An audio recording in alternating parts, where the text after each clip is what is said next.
L'actualité malienne, c'est aussi le lancement de la construction de 15 hôpitaux régionaux à travers le pays. C'est un projet du programme présidentiel d'urgence qui se concrétise en vue de refonder l'infrastructure hospitalière au Mali. Entièrement financé par le budget de l'État, le lancement des travaux est effectué par le président Goïta. On voit cela avec Garibou Pérou et Adama Kamara.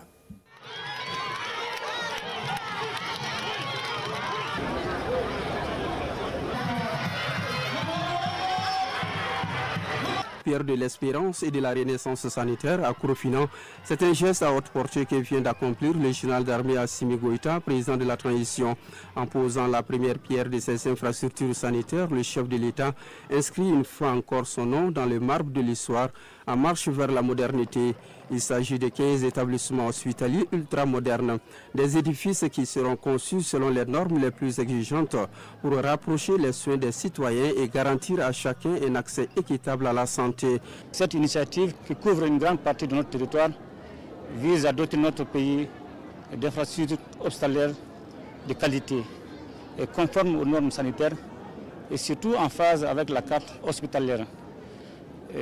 L'un des avantages de ce projet, c'est de rapprocher la sécurité sanitaire des populations tout en garantissant des soins de qualité. Quand il y a eu les états généraux de la santé, c'était l'une des recommandations phares. Donc je pense qu'aujourd'hui c'est une réalité et nous ne pouvons que féliciter l'ensemble des acteurs qui ont contribué à la réalisation de ces différents projets. Ce projet ambitieux comporte 15 sites et surtout s'articule autour de 3 volets. Le premier volet concerne la transformation des CCRF de 7 arrondissements en hôpitaux de district. Et le deuxième volet va concerner la construction de nouveaux hôpitaux de district à travers le pays. Et le troisième volet, évidemment, va concerner la réalisation d'hôpitaux régionaux. Et ce projet phare, aujourd'hui, est entièrement financé par le budget national.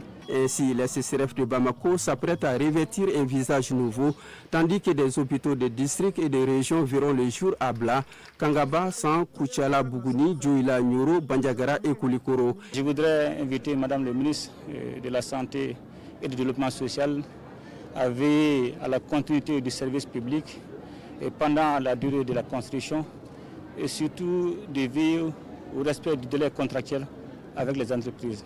Le calendrier de mise en œuvre est clair, 12 mois pour les hôpitaux de district et 24 mois pour les hôpitaux régionaux.